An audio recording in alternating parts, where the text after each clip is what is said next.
about this a little longer. Petit à petit, l'oiseau fait son nid, n'est-ce pas?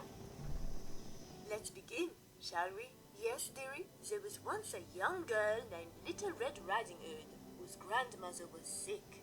So she made up a basket of goodies to deliver to her. Now, Little Red's Miss Nanny advised her to stay on the path and not take any shortcuts, because Miss Nannies are programmed for children's safety.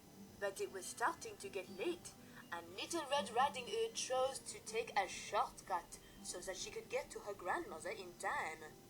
A big bad wolf saw the girl and started following her.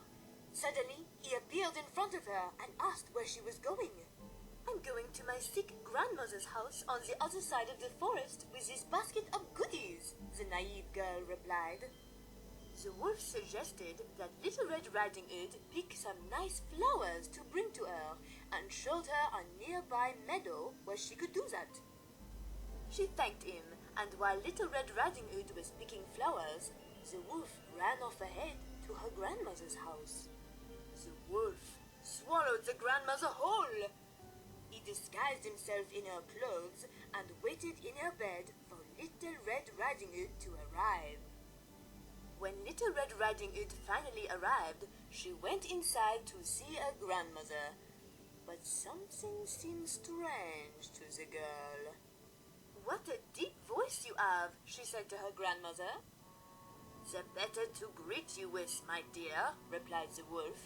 What big eyes you have, said Little Red Riding Hood. The better to see you with, replied the still hungry wolf, looking at Little Red Riding Hood. But what big teeth you have, grandmother, said Little Red. The better to eat you with, replied the wolf. Then he jumped up and swallowed Little Red Riding Hood too. Then he curled up and went to sleep.